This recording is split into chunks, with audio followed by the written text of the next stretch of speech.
And welcome back to the Smite Pro League here in Season 9. Thanks to our good friends over at Prime Gaming for being a big sponsor for the SPL. If you haven't already linked your Amazon Prime membership to your Twitch account to get that Prime Gaming, make sure that you do so you can get all the good free games that come out every single month. And every month there's a new rotation, a new catalog of free games that you can grab, as well as free exclusive content and other games that you're already playing, all kinds of add-ons and whatever else may be there, plus all the great things that Prime membership itself has to offer, like free shipping, music, movies, and more available to you. Thank you so much to Prime for being the title sponsor of Season 9 of the Smite Pro League. I'm J-Mac. I got Trelly joining me on the desk, and well, Trelly, I'll be honest, the Smite kind of at least got me feeling a little bit better about myself. I hit the middle of the pack on that. I was able to get my guess in 4. They didn't show me on there. I was a little upset about that, but I hit the middle of the pack. So it turns out that Dave is the best of the casters, at least from what was shown. Yeah, I didn't get to play. I would have loved to. But unfortunate. Yeah, maybe next time I'll get to show my knowledge of get very small zoomed-in portions of skin card art. But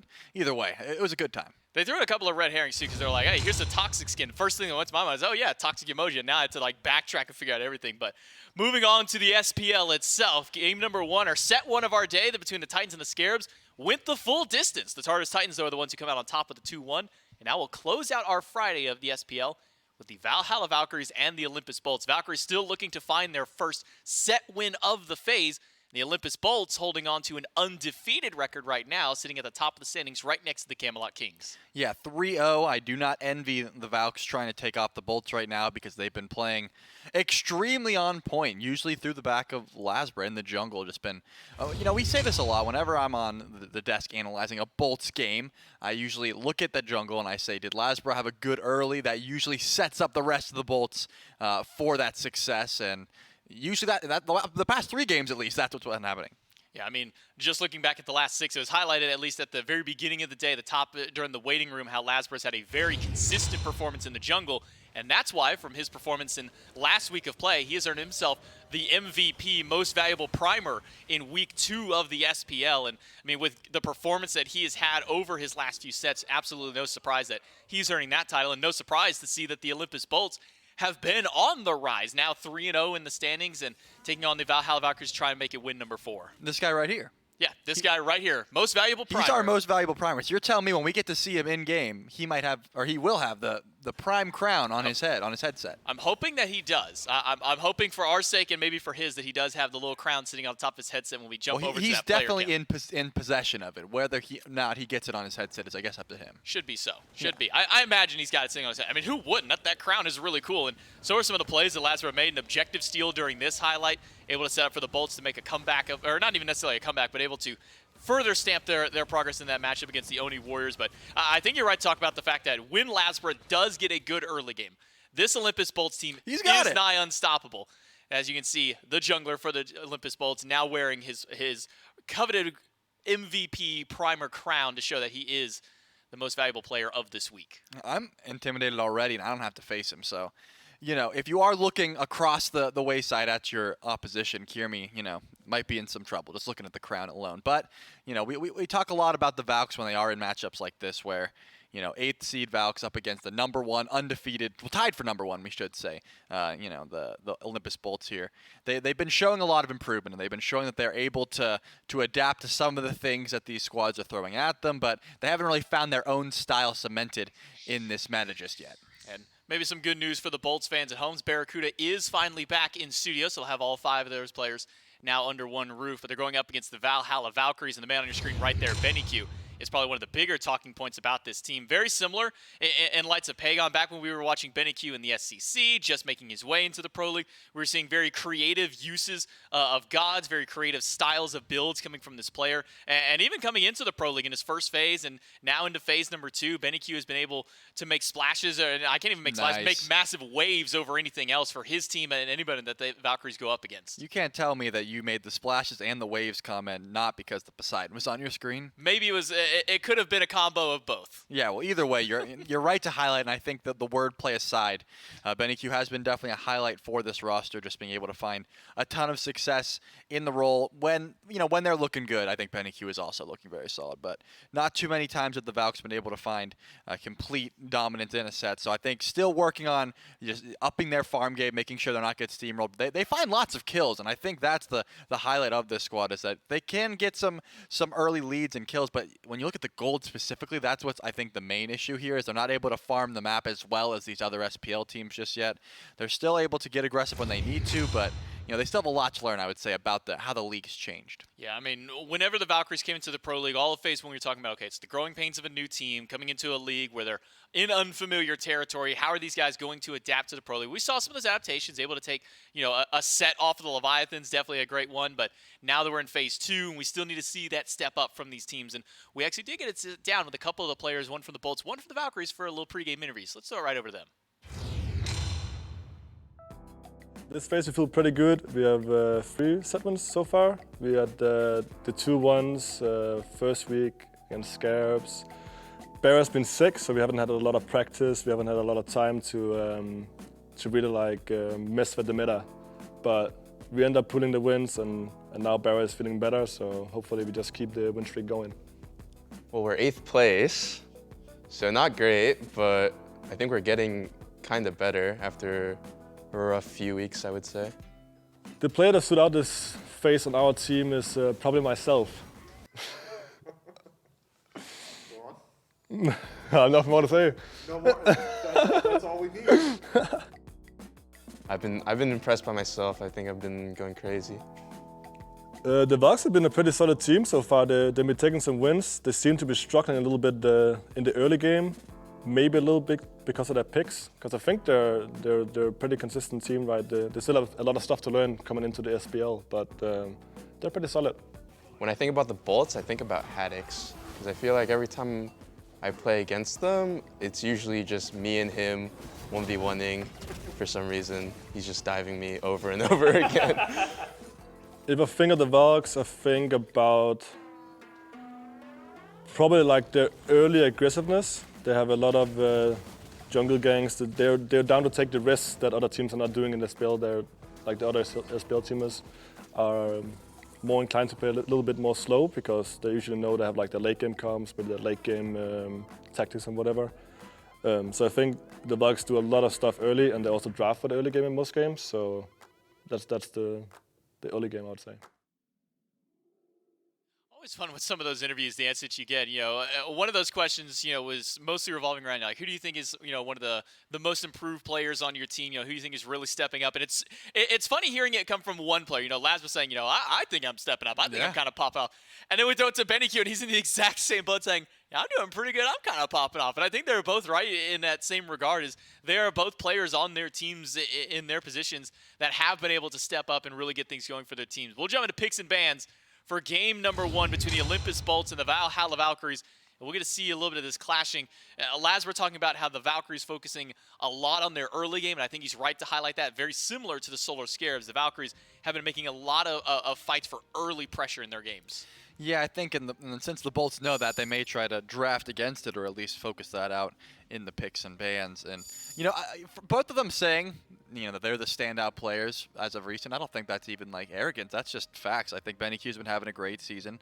And Lasbra, especially this split in specific, has been popping off. So I would just say they're just confident, right? Because if you asked anyone else on the Bolts, I think they would probably also say Lasbra's been stepping up in a big way for this squad thus far. And so far, the Valks have not put any respect to Lasbra. They've been putting a lot of respect on Awesome Jake, 2 support bans, the Nox and the Yemoja, not wanting to deal with either of those out of Jake. And I was thinking maybe a third one, but actually, a mid and jungle ban. The only game that I remember the Bolts losing, they have lost 2, just games, not sets, was when Lasbra was off to a rough start on that Poseidon. So surprised that got banned away, but a fair bit of movement speed and decent confirm either way. Especially with the success that BennyQ's at least been able to find on that god. But will be 2 supports and a Poseidon opposite side. It'll be Kepri, Freya, and Bologna banned away by the Olympus Bolts. That gives the Bolts a Chernobog first pick.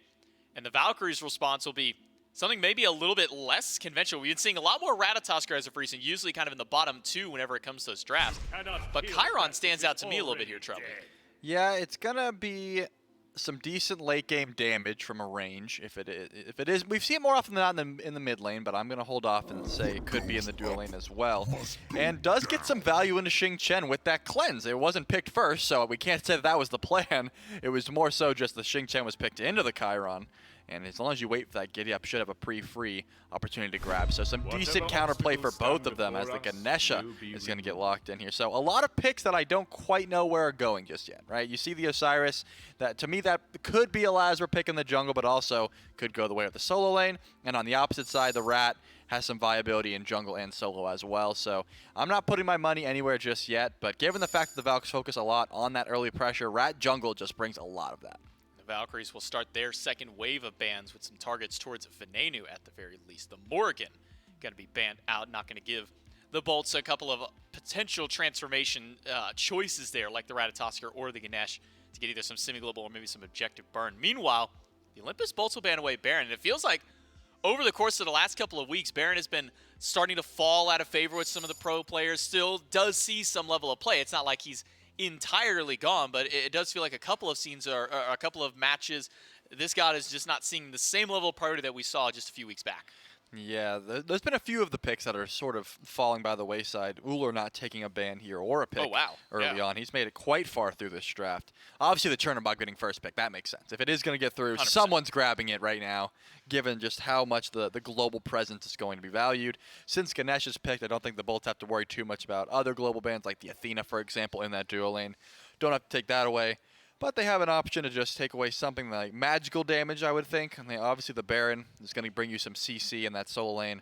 Maybe just targeting Aquarius in specific, just making sure that he's off to a bad time in that lane, or at least can't bring that much control with life of the party and wrap it up just so much concentrated CC. And it does seem like that's what the Bolts are doing, just focusing at Aquarius as much as possible. The King Arthur also going to be taken away. So they're thinking what I was saying, that Kirimi probably taking this Ratatosker, at least as of how the draft looks currently. And the Valks maybe can shed some light on us now. Seems to be so. The Xing Chen going back to Awesome Jake, we've been seeing the Chronos Pendant rush out of him immediately, so for some extra damage, some CDR, a little bit of extra MP5 there, maybe to try and help push that pressure in the early game for the Olympus Bolts. But now with all the bans out, the Valkyries with this Chiron, still some potential flexibility, whether this one goes to Benny Q in that mid lane, whether that goes to Wowie over in the dual lane. We'll at least probably have to reserve some of that thought as the Valkyries have one more pick before it goes back over to the Olympus Bolts. Jungle may have already been picked up with this Ratatosker, so again, this kind of ambiguity within the draft of the Valkyries may hopefully get some light shed on it. Let's and play. with this Bastet, I'm still not 100% convinced either way just yet, Trelly. Yeah, not 100%, but I flip-flop. Now that I see the Bastet, that's going to Kirimi and Aqua on the Rat. That's what I'm thinking as of now. I was pretty convinced on the Rat jungle just because of how good it is in the early, but Aquarius has a very wide god pool. He's been playing Smite for a while, and the Rat solo with that global presence can be super annoying. They see the Chernobog locked in, and they want to try and grab that, you know, just to bring a little bit of ambiguity to the draft. So now that I've seen the Bastet locked in, I'm flip-flopping. I'm saying Kirimi's taking that and the Rat going over to Aquas. The Bolts have a chance now to grab their mid laner and their possible solo or possible jungle, respectively. Unless, of course, you know, Chernobog is going to the solo lane, which I don't think we've seen in a bit ever since a little bit of changes to the solo meta. And it looks like the Robin will be hovered here. And when I see the Robin, given the fact that I just watched a Tartarus Titan set, in my mind, that's going to go the way of Haddix, as it is still hovered. It's not locked in yet. There's still some time to think about this. And it looks like they will lock it in. So now, I've leaned my way over to thinking Lasbra is still on that Osiris, and Haddix is actually going to pilot this Robin solo. We'll see if he itemizes a similar way to SOT, if he will be taking that in. Ven has actually had a solid couple games on the Hell as of recent, just the one that comes to mind. He was getting a ton of damage off. Terra as the lock-in for the Falcons. With Ganesh already locked in, that's going over to... I'm going to throw a wild curveball out here, Trelly. And this is only because sometimes when I get the opportunity, I sit down and I watch Benny Q's stream. I think where you're going. You're thinking the same wavelength as me, Ganesh mid for Benny Q, potentially. I was thinking Terra mid. Because, you're thinking Terra mid. Yeah. I was thinking Ganesh just because I've seen Benny Q running in ranked multiple times, but We are being informed by production that this is potentially going to be Terra mid instead, running over for the Valkyries. Yeah, I've seen the Terra mid in ranked as well, and into a pick like Hell that can't really immune those monoliths. You can cleanse out, but you're still eating the full brunt of the damage. One-shot Terra ult does exist, and I've seen wins cheesed before. I wouldn't call this cheese because if you have enough CC, you can stop the Terra from dashing. But looking at the Bolt's draft, they don't have too much hard CC. Stopping that Terra from dashing is going to be very difficult. So it's a surprise that I'm going to say this, but not a terrible pick here. The Terra mid in that last slot, I think, could get some value. The issue is can die very easily from behind, and the damage falls off quite hard. If you can't live to get dashing through those rocks and things like that, the monoliths, you're not going to be able to get that big burst damage off, whereas Hell, so much easier to execute on. So the Valks are playing for early, and they're hoping they don't lose that lead. Yeah, early, I imagine, is the name when you have a Terra mid, a Guardian into the mid lane. If that's the instance there, then, if this Terra is running to mid for BennyQ, which is what we've been informed of, so that's what we're going to go off of at the very least. Do you build a full glass cannon style on this god and just pray that you get that early advantage, or if BennyQ goes down maybe early on, does he maybe then have to swap his build around? I mean, he certainly could swap his build around, but if you're picking Terra mid, you better commit to the Terra mid. I want to see Soul Reaver. I wouldn't hate a Polynomicon. Like, I want to see one-shot burst potential, and Ven actually might be forced into some defense if he starts getting, bullied in that lane because of the Terra mid. But again, it's a pick that falls off hard. They got to make it work, and if it doesn't, there's not too much. Building hybrid is not going to save it at that point. You've missed your chance, I believe, if the Terra falls too far behind. So is there kind of a timer then for the Valkyries? Not maybe a hard timer, but like a point in time where at least where they need to have enough of a lead to be able to facilitate this Terra mid, or is it just a case of the Bolts can just keep playing this to 25, 30 minutes and then they're essentially guaranteed to be a little bit safer? Well, looking at these icons here below me, Rat doesn't have the greatest late game. Chiron, not going to have the shred build. You're going for the more red numbers, ability-based build, and this is a Terra mid. So it's not to say that the Valks can't win if it goes extremely late, but I think it'd be more on their ability to outplay and the Bolts throwing, because just Chernobog, Hell are only going to get better as the game goes on, and the fact that Robin, I'm assuming, is going to have a ton of mitigations in the later stage of the game, it's going to be hard to kill him as well. The Olympus Bolts versus the Valhalla Valkyries. Game number 1 of our second set. We'll throw it over to Dulcet and Mifflin to bring the action. It is Mifflin, but I want to be referred from now on as the Smite Round 1 World Champion. I got Hebo in 2 guesses. And I don't know how many Zapman got it in, but it was not 2. So More, to be sure. Actually, it might have been 2. Actually, I have no idea. I got it in a couple, and so I want you to refer to me for the rest of this cast, Miff, as Mr. Smite, and I will accept nothing less. Bolt versus Valhalla Valkyries. And the Valhalla Valkyries, Miff, on the death segment just now, we talked about wanting to see them find their identity. I would argue this is an identity, right? This style of composition is an identity. Whether it works or not remains to be seen. Yeah, off-kilter, pseudo-meta, strange, eclectic picks through mid. No stranger is BennyQ to that. So facilitating him, I suppose, should be the name of the game. Playing through mid, not the easiest thing on the current patch. It feels like side lane pressure really is just all important right now, but if BennyQ is able to establish a lead, Terra is certainly a bully. So I'm excited to see how that one pans out. Good hover, though, from Doug. Yeah, good point. I would have never have seen that because I'm just by rote expecting 1 of 2 relics to be in that slot for Robin. It's a Death's Toll start. I mean, Robin's auto attacks will stack up as passive. So Death's Embrace giving him percentage HP on every single auto and then HP shield later on could be interesting. We'll see. Haddock's likely moving into something that we saw SOT, or the style of build, rather, that we saw SOT look for. Looks like Aquarius, a similar mindset as well. This Warding Sigil was one of those 2 relics that you're used to seeing, starter items, rather, that you're used to seeing. And that, of course, means Kirmi will be on the Bastet in the jungle and Lasbra on Osiris jungle. Gone with the Mannequin Scepter, Miff. Does that tell you Lasbra's looking to get active early in this game? Almost always. Mannequin Scepter is so strong, and then like Mannequin's Hammer in the late game is really good on Osiris, so he's got great opportunity to get involved just about anywhere on the map. The only place I wouldn't really expect to see Lazarus try and get active is probably in the soul lane. Aquarius with the dart, with the survivability of warding Sigil, the ability to upgrade his Acorn without even heading back to base should keep him afloat in that lane. That's what I would have said, but he's already head back to base and teleported all the way back to the lane himself. But as far as like ideal targets, BennyQ's pretty good. If you can make sure he's not connecting with like a double dash, he doesn't really have the greatest ways to escape from all the slows from Sickle. I held this off as long as we could, but we do have to talk about it. Then on Hell, I mean, what a, just kidding. BennyQ on Terra, absolutely a unique pick. Not something we've seen, I think maybe ever. I'm trying to think if in my... Not since I've started. Yeah, not since we've been casting Smite together, Myth. This will be our first look at it. But Trelly on the desk found a way to shine some opportunity, shine some... And thank God he did it. Some realism. You're not as hopeful. Look. Any sentence that starts with look, ... Look, ellipses. That's Terra mid can certainly work. She's got high damage output. I'm excited to see what BennyQ is capable of doing in like 2 more items. Yeah. Until then, I've got 0 expectations of BennyQ besides clearing waves and surviving. Once he gets like a Soul Reaver, even potentially like a Polynomicon to help out with that burst, he's going to be a pretty massive threat. Synergizes very well with Kiermi.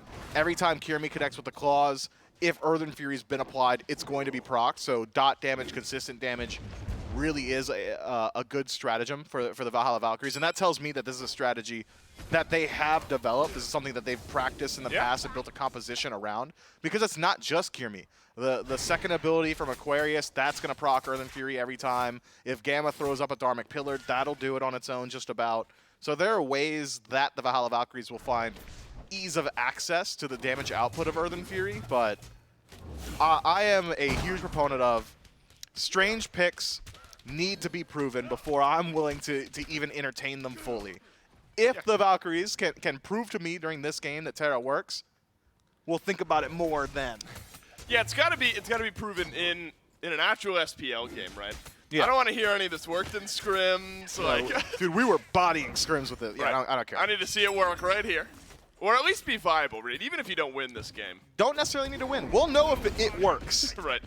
You'll get a good feel of it by the end of this game. So a lot of eyes on BennyQ. Mid for Ven, of course, playing Hell this game. A bit more storied than Terra mid. You get some sustain. Cleanses could be helpful. Some good damage numbers rolling out of that build as well. So I have expectations for Ven. Then you start to wonder what style of anti-heal you feel like the Valhalla Valkyries need to go towards Myth. Of course, Hell, one of the premier mid-lane healers in the game.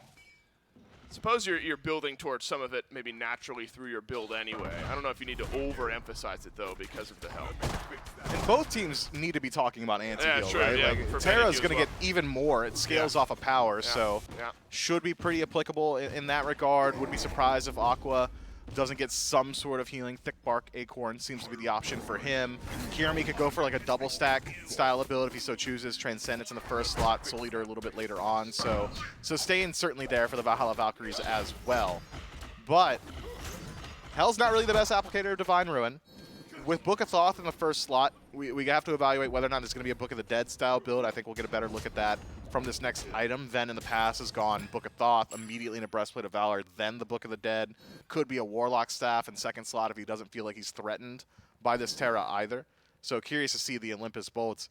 Contagions, Pestilence, I think both teams should probably be thinking about both of those, though. Well, Myth, I know earlier on today we were a little saddened by some of the supports in the SEC not grabbing Chronos Pennant super early, but have no worries. Jake has gone right back to that build. He's doing it. Seems like it's whether it's Xing Chen, Ganesh, Geb. I mean, where did Jake get this lead? That's big, actually. The Chronos Pendant. He's clearing those buffs so yeah, fast. actually, I have no idea. Is anyone heavily behind on the bolts right now? No. I was going to say maybe he's been leeching more farm than Gamma has, but I don't think so. Jake is just straight up 2 levels ahead of Gamma. Not much has happened. Gamma maybe been rotating around with Kiermi. Aquarius has no mana, and so we'll have to just watch this blue buff go down. Unlucky from Gamma. Blue buff ends up getting stolen anyway, but a teleport in from Aquarius will slow Haddix's way back to lane. Yeah, I'm not sure what's happened there. I guess Gamma's just been roaming around, Miff. No stacks on his Thieves. He's not leeching. Gamma's not taking wave farm. We'll get a good idea once he starts to do so. It's going to be reflected in his stacks immediately. I suppose Jake's just been on top of the jungle. He is a full 100 XP per minute behind Awesome Jake. Yeah, what is what Gamma happened. up to? What's he building in there? I have no idea. I don't know. That's now. I mean, now we'll get back to more standard, right? He's in lane, getting some farm with Benny Q. But really, it's over the last couple minutes. Admittedly, I just wasn't sure where he went. The support's not doing much, and so I guess he kind of go out of sight, out of mind. But we'll get the ball rolling again. Now heads back to lane. Looks like equal levels. I was gonna say healthy leveling between 2 and 3 here for Benny Q. Does that surprise you? Well, you're not really able to just choose which damage output you can get. Crushing the walls is probably your highest damage output. And when I say that, I mean dashing through them both times. But going equally towards both, you're sacrificing a bit of lane clear. The second ability is much better in the actual fight itself. So I don't know. I'm not well versed in Terra mid. Generally, I'm just maxing the 3, smooth brain, no thought. But that is, it's certainly an interesting start. Truth of the matter is, this could have been any mid laner as of right now. We have not seen the Terra strategy just yet. We haven't seen this Terra get active. Benny Q could have been playing like a Kulkin and sitting in his tower, and it'd be the same. First bit of action as Gamma has locked down Lasbra, but used the last bit of his mana on Dharmic Pillars. A nice silence out. Can't silence death, though. Ven rotates over. That's first blood to the Olympus bolts. And that's just a bit of an overextension from the Ganesh. Simple as it gets. Just Gamma standing where he's not allowed to. Doesn't have the defensive capacity to survive that fight, even in going towards beads in the first slot. So, not really Is he gonna go a Chronos high Pendant commitment. too? That's the only item I can imagine that is. Second slot Chronos Pendant isn't awful, right? Like, you're getting the defense aura from Spam Thieves in the Dharmic first Pillars. slot. Dharmic Pillar being on low cooldown is going to be pretty high value. This struck me, just looking compositionally at the Valhalla Valkyries, as a team that really wants to fight early on, and especially in that mid 3v3, and we haven't seen it just yet. Maybe that was the spooling point where Gamma was moving in towards the red, his team just not quite in range to follow up. But that window is kind of dwindling. Eventually in the late game, you're just going to be missing out on a standard burst mage, and you're going to have a Terra instead of being able to play around her in the early. So I want to see the Valhalla Valkyries do something with it soon. Right. Could be around Jake and mid. Lasbra's been hovering around this area as well. Looks like Benny Q's going to be relegated just to farming up that wave for now. Aquarius does look like going Soul Eater first is the They're so option. behind. So you're going to get some sustain built up. Yeah, just as passively as Gamma fell 2 levels behind, the Valhalla Valkyries have fallen 3,000 gold behind and 3,000 experience behind off 1 kill and a mountain of stolen farm is my best guess here, Miff. I mean, all the neutral camp seems they've been going towards the bolts. Couple invades here and there. Aquarius finally gets or has a look at a blue buff, but I think just a moment ago, Haddox took that one away. It's a very passive game that the bolts are far and away ahead of. Awesome Jake sends Whirlwind of Rage and Steel towards the mid lane, and both beads used by Benny Q and Gamma. Dharmic Pillars down. Lasbra beneath the tier 1 tower. Oh, big whiff. But Lasbra's gonna live, and Ven gets his second of the game. And now the 2 Valkyries in mid will get chased down. Gamma just has nothing left. It's a matter of who does not get the kill at this point.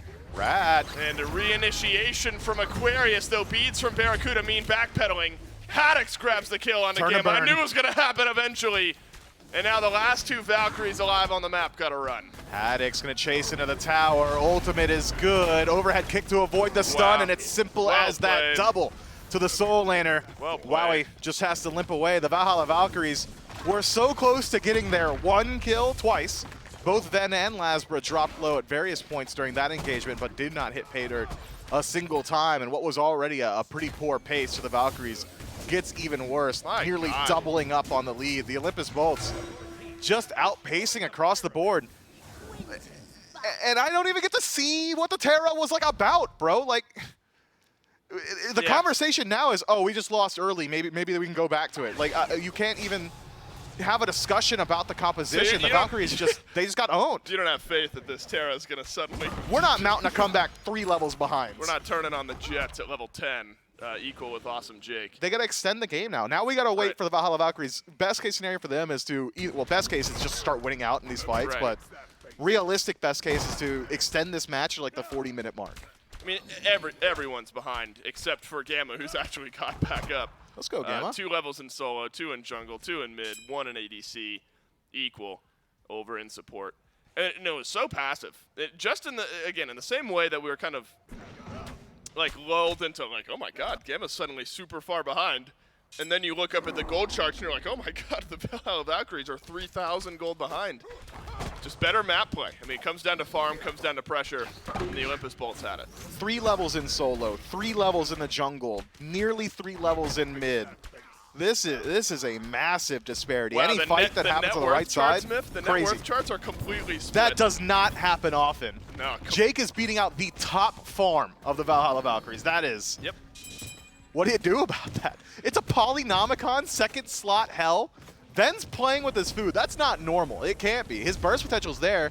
You've got the ability to proc that poly pretty consistently. Plenty of abilities to start it up, and the slow and the dark stance should make it easier to land that auto, but that is a vote of confidence from the Olympus Bolts. Yeah, not used to seeing a full split on the net worth charts, but that's where we're at. And so looking down, a really tough game now are the Valhalla Valkyries. In a draft that feels good later on for the Olympus Bolts, especially Haddix and the scaling that build's going to have even without the specific damage mitigation starter upgrade that we're used to seeing.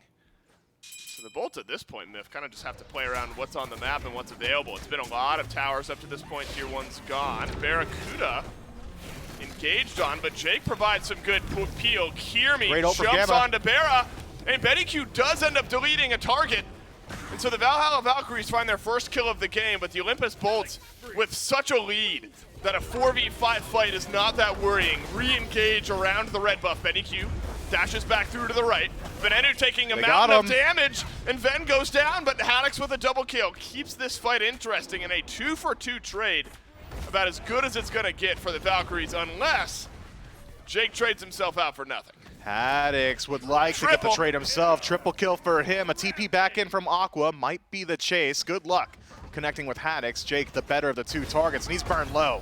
Haddix, there's a world where you get a quad here. Haddix runs him down. Give Haddix the quad. Take the fight. Maybe a penta in mid, but Coward. Aquarius will dash away. Haddix rotates into a mid fight, a smirk on his face as 4 kills drop to the Bolt solo laner.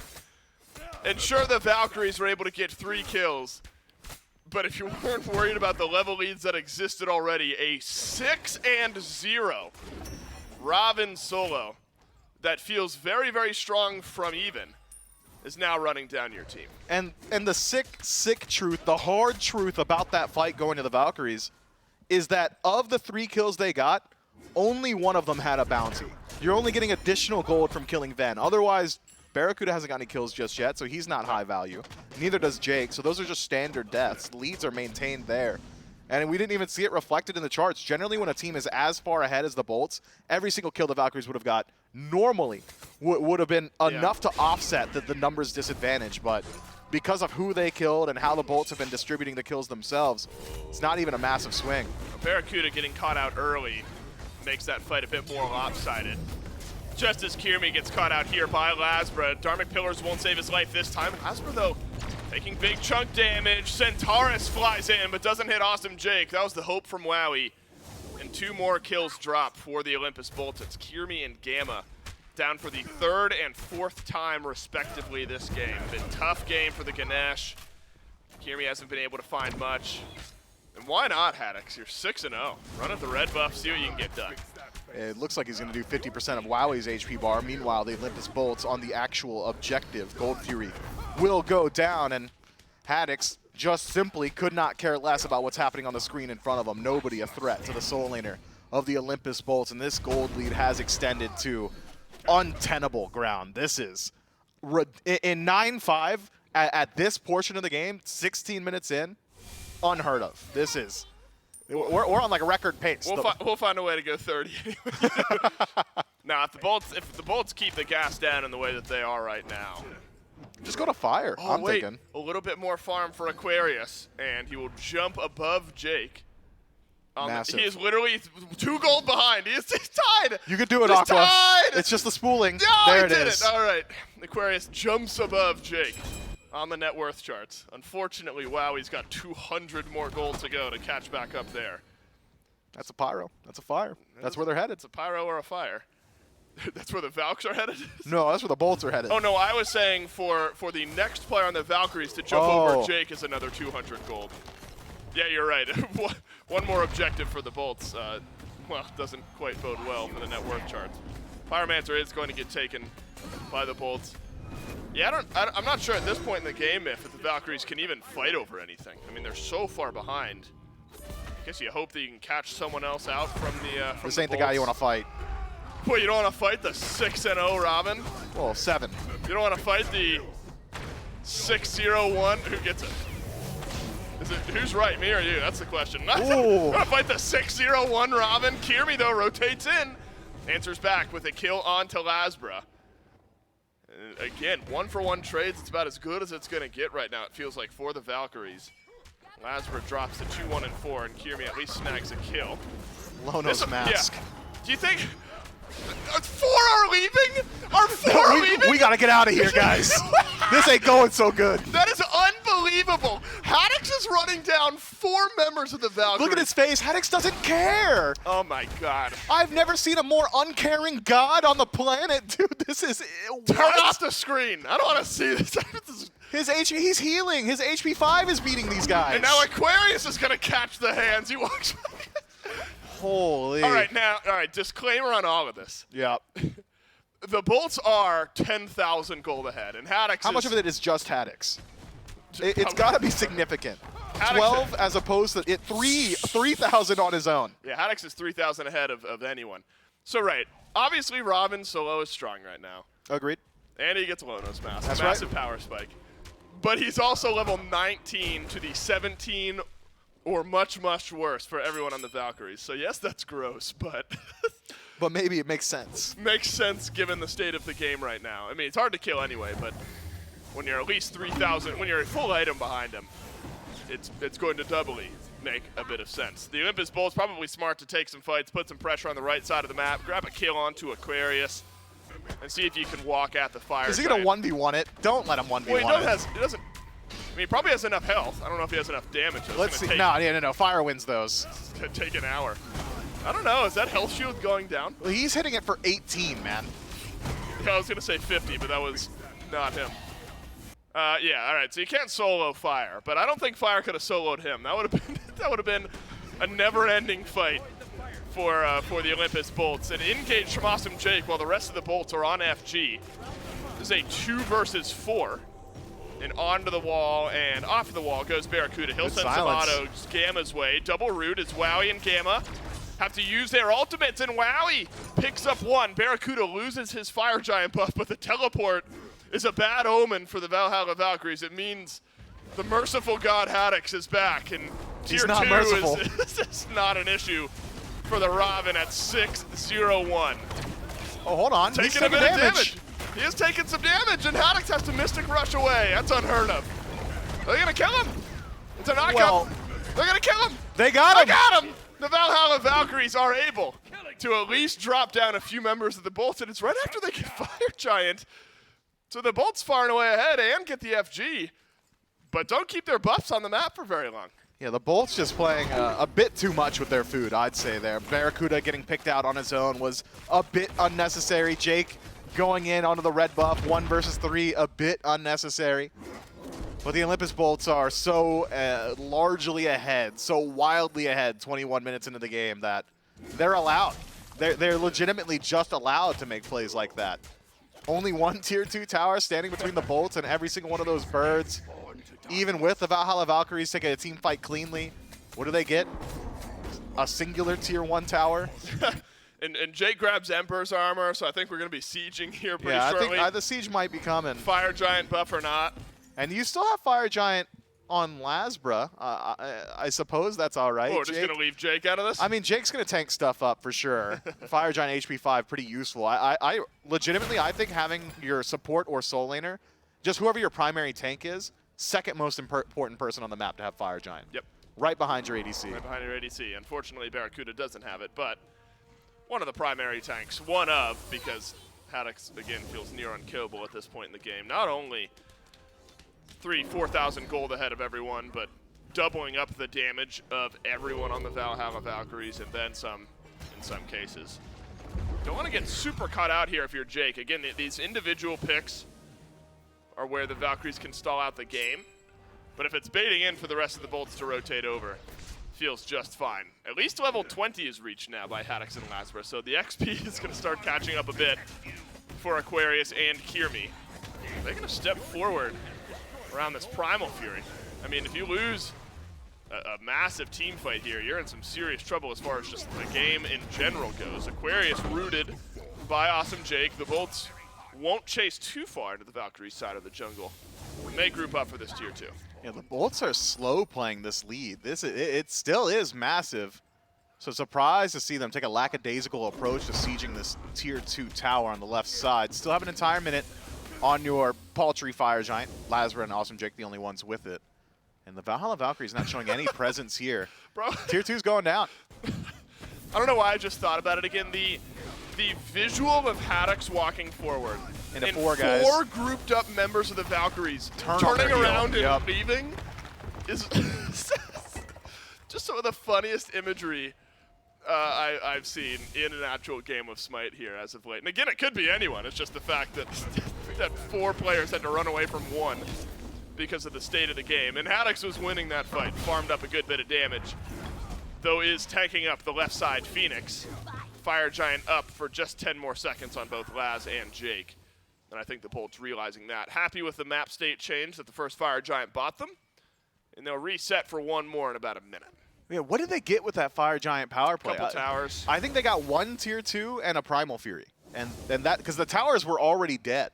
I mean, to their own fault, they lost 3 members of the Fire Giant right away. Yeah, so. invading a red buff. It's 2 versus 5. Curious from Again, the Olympus Bolts. I think in the same way that, like, Haddix being able to chase down 4 members of the Valks The Haddix is like, yo, you guys should try this. is an indication of the game state.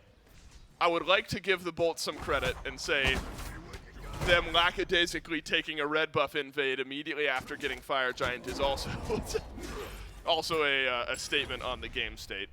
But I do think you have to give credit to the Valks. I was for sure that this game was going to end on that first Fire Giant. What did you say? We're for sure getting to 30? You might be right. Honestly, we might. The Valkyries have at least been able to slow things down. XP starting to catch up. Aquarius hits level 20. Kirmi not far behind. Wowie not far behind. The builds very far behind. But the experience, not so much anymore. So at least in those types of avenues, the Valkyries have slowed down the game and given themselves a chance. It's not a big one, but it's a chance. Another mistake or 2 from the Bolts, and things get interesting. The difficulty of being so impoverished in Smite is that you really want wards in Fire Giant defense situations, I but can't afford wards so significantly are going to slow down these builds. And since we're just now finishing up 4th item on some of these carries, you cannot afford to slow down your build. So the Valkyries find themselves in a very difficult situation in that you kind of got to face check Fire Giant if you want to defend it for the most part. Couple of wards in pocket, but not so many as the Olympus Bolts, who should be able to get that vision dominance over for themselves, especially if Jake's getting a 2-for-1 special with his Sentry. The Valhalla Valkyries, I think it's up to like a steal attempt. Right. Wowie's got pretty good range with Centaurus. That's about as much as I'd like to see them commit here. Wow, and they're gonna, Valkyries are gonna step forward to this. You got, I suppose you're right, Miff. You got to hope that a Fire Giant gets stolen away, but it's blinks in this time. Initiation from the Valks has found the backline, yes, but hasn't found any kills. BennyQ desperately trying to deal with Awesome Jake as the first kill drops, and it's Gamma run down by Lasbra. And watch out for Haddix. The health bar has not moved, but Kirmi's has reached 0. And 2 kills mean the Bolts can double back for the FG. Jake going to act as an iron wall between the Valhalla Valkyries and the objective itself. BennyQ stepping up here. Lazarus making the rotation as well. Stop that back, slow him down. Lazarus might have enough damage on his own. That's all the dashes. Connect the sickle, he's dead. Benicu's gonna die now. So you're gonna be defending 2 against 5. Why is he going for that way? Like, you Of the know they're Olympus- on fire. Of the Olympus Bolts. So the Boltsmith, I think now, in a race against the clock, trying to end this game before the 30-minute mark and have a real good chance of doing so. Gamma's up in 5 seconds, but 45 seconds without your mid, 15 without your jungler. With the speed that Phoenix didn't burn down, I'm not sure the Valks aren't going to get maybe one more chance at a defense, though Haddix blinks onto Wowie off to the side. And wouldn't you guess it, the Robin has taken next to no damage. Dharmic Pillars dropped down, but Gamma thrown right back Ooh, caught the dash. into the Olympus Bolts, and it's blocked out. Basra might end this game on a killing spree. Haddix still keeping 3 at bay on his own. Not as tanky as he once was, but still serviceable bell. enough as the Titan starts to fall low. Ring the bell. Game 1 has just been brutal for the Valhalla Valkyries. Give them a rest. Let them reset for game number 2. Though Barracuda under some threat from Aquarius. And it looks like the Bolts will not end the game. Barracuda low enough. Maybe some sustain from Ven. Gives you a fighting chance around a Phoenix. But that wave pushed all the way in, and this game will go on. Yeah, eventually it's got to be like a technical stop, right? Like, they're not defending themselves anymore. The hands aren't up. Right. But the Valhalla Valkyries do keep their Titan alive, and that is the lifeblood of your team, I suppose. The Olympus Bolts, gold leads so much that I'm no longer willing to do the math. Experience lead only getting smaller and smaller by the moment. 17,000. Fire Giant power play, still got plenty of time left on it. Might as well regroup, start to work your way down that left side of the map. Enhanced waves will deal with the mid and right lane on their own. Still an entire 2 minutes on this Fire Giant. Yeah, the Valhalla Valkyries, they can't take a fight inside of their own Titan room. It's got to be on this Phoenix or potentially in neutral territory. I think it's all up to Aquarius to separate this fight. He's the only one whose build is in at any semblance of a finished state. So could be that he could find some separation for his team. Wowie's ultimate still doing pretty significant damage. He's got the core of his build completed, Heartseeker and Titan's Bane. We saw one shot of Centaurus doing upwards of 20% of Barracuda's HP bar. If he's landing all 3, could be that just one leap from Kiermi or a stray shot from Benny could finish off some of those kills, but hard pressed to find a win condition now for the Valhalla Valkyries. Yep. So Haddix will walk into the base of the Valks, ushering in the mid lane fire waves.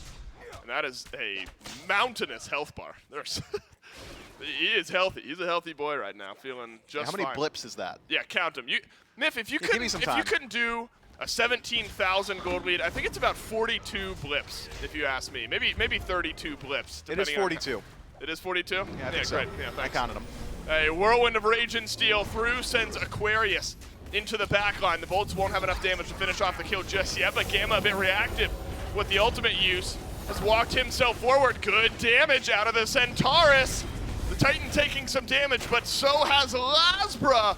And it looks like Lasbra will live, and the Osiris will have to back away, but the Titan has taken enough damage that the Olympus Bolts will walk into the Titan room, ushered in by Haddix and Ven, and the full health bar on the Robin is a fitting way to end game 1 with the Bolts on top. And miraculously, we do take over to the 30-minute mark, Dave. You were absolutely correct. Despite the insane pacing to the early, the Olympus Bolts find a way to extend the match, have some fun for themselves. Tough one for the Valkyries. And, you know, normally I'll be the proponent of, hey, look, your draft was probably fine. You just got a little bit beaten in the early game. Hard to find comebacks in those scenarios. I'm not willing to say that here because I don't think I saw literally anything from the Terra. Not a single saving grace. Also, you called me the wrong name, Miff. Oh, Smite champion, sir. Round 1. Round 1, got Smite it. champion. That's on me. That's me. This has been Smite round 1 champion and Mifflin for game number 1 of the Bolts versus the Valkyries. Bolts take game 1. Valks, time to go back to the drawing board this time. See what you can bring out for game 2 coming up next.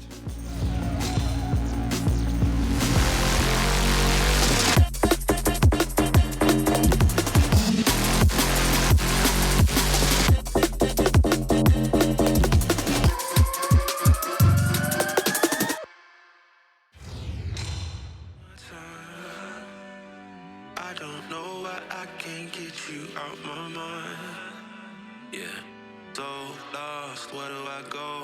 I was in the chase, caught a flat on road. It was all love, X no O. I was feeling rich, but we turned out broke.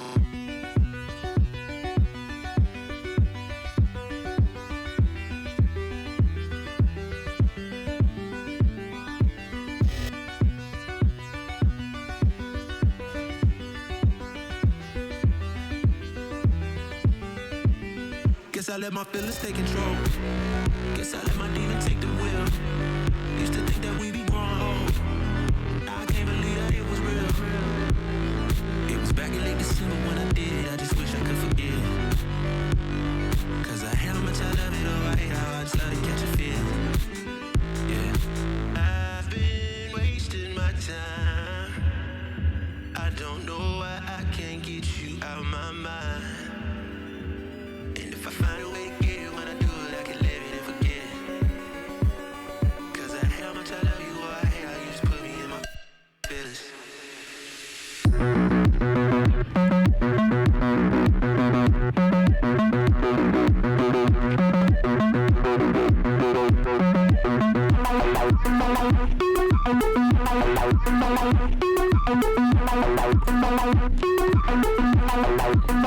Guess I let my feelings take control.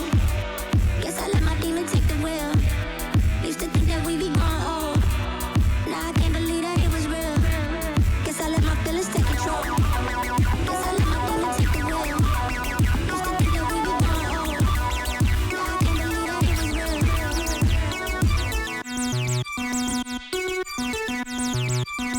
Guess I let my feelings take control. Guess I let my demon take the wheel.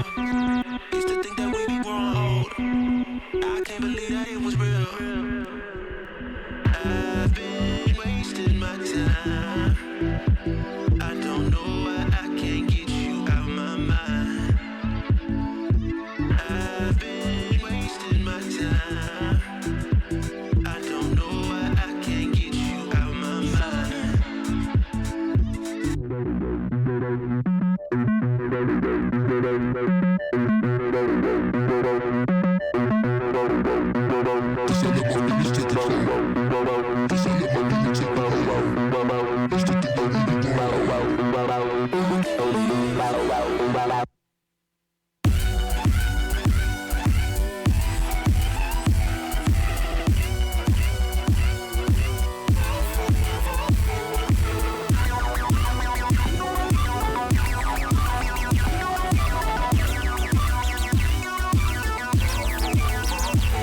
Feelings take control.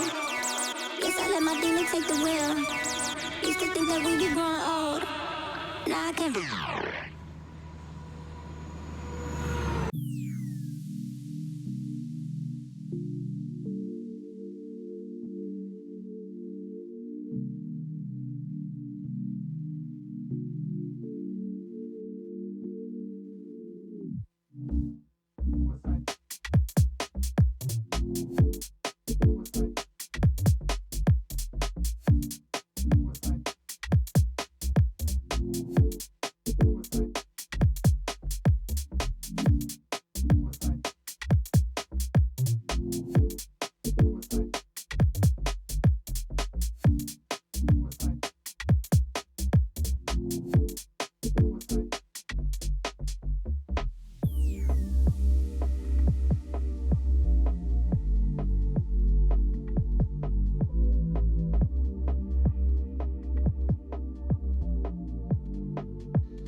To the Smite Pro League, powering powering our good friends not only here in the studio, not just at their home, but could be powering you too. Alienware, coming back in Season 9 of the SPL. All of our players in studio, at home, our production, and even us here on the desk are using some of the fantastic gear that Alienware provides to us. And you too can get some of your own if you go to smitegame.com/Alienware and use code AWSmite09 in order to see what kind of discounts and great offers that Alienware has for you, the fans at home. Make sure to follow them on their social media at Alienware on Instagram and Twitter, and go to AlienwareArena.com to see what else that Alienware has to offer. Thank you so much, Alienware, for coming back to Season 9 of the Smite Pro League. And game number 1, it's kind of hard to go beyond the analysis that was already given by Miff and by Dave, or I'm sorry, Mr. Smitel, as he wanted to say. Mr. Smitel champion round 1. Right. And Mifflin, which was just... The Valkyries just fell behind early. I mean, it was 7-8 minutes before we ever saw a kill go through. The bolts were already 1,500 to 2K gold up at that point.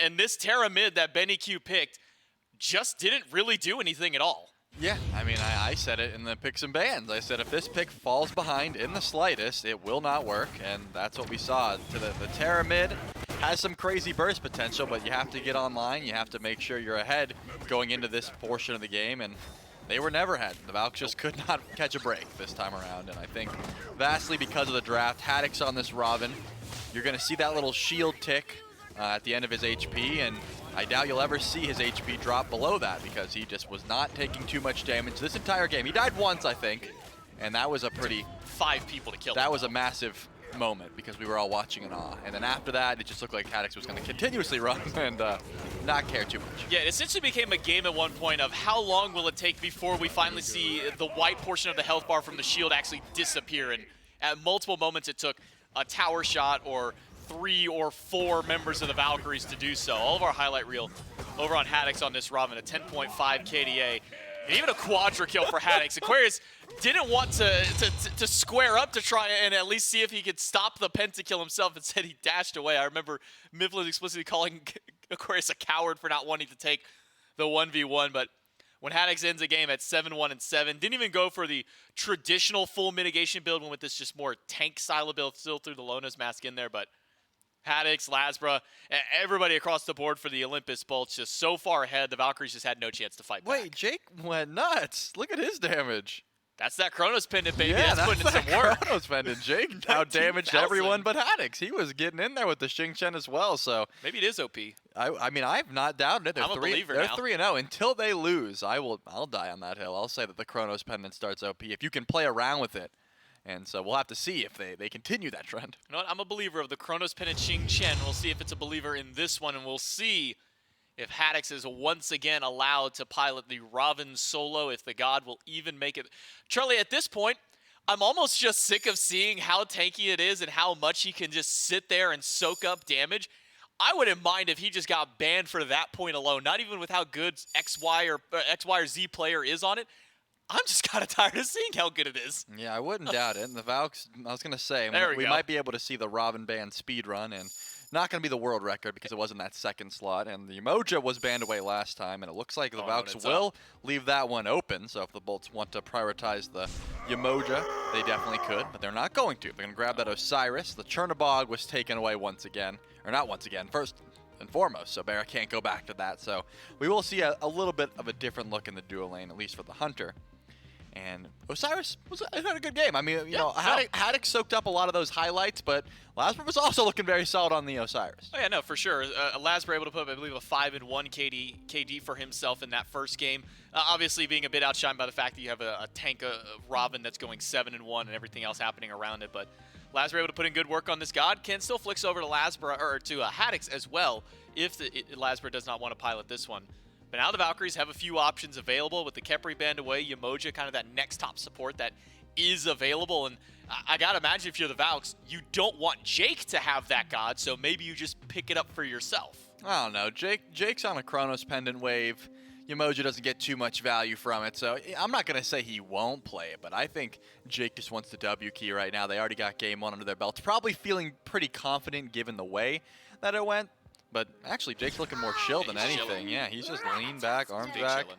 as it looks like possible that Aqua runs back that Ratatosker. Did have some success, I will say. You know, given the way the game went, I don't think the solo lane matchup in particular was the issue. So I wouldn't hate running that back. And because the Poseidon didn't get banned away, the Valks are going to grab that as well.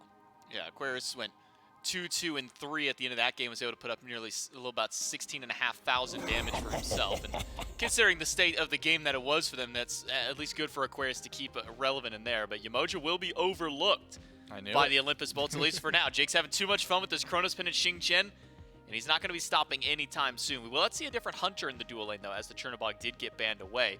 Plenty of options still available. The Jing Wei has been losing a little bit of a how did we forget that Mercury was in the game? I mean, he's not even. How are we in like the 5th game of the day and we're like just now actually talking about? How are they just overlooking Mercury at this point?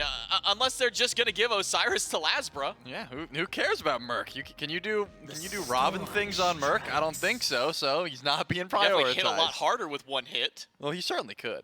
And it looks like I didn't realize the win rate on Kuko. I know that the Bolts have been prioritizing a lot of the Kukulkan, and obviously the Bolts have been winning, but still 80%, looking pretty solid on this Kukulkan with Awesome Jake playing the Xing Chen, setting up a ton for Ven. Those ults should be connecting more often than not. So as long as you can get value out of Spirit of the Nine Winds, the Kukulkan pick is also going to get its value. I'll hold on to the ambiguity of the Osiris. I still think probably going the way of Lasbra, as the Assassin solos are a bit flavor of the month right now, but still could be that Osiris in the solo lane as well. So we'll hold on, and we'll just keep, theorizing as the Valks get their option to try and grab something here before this next wave of bans.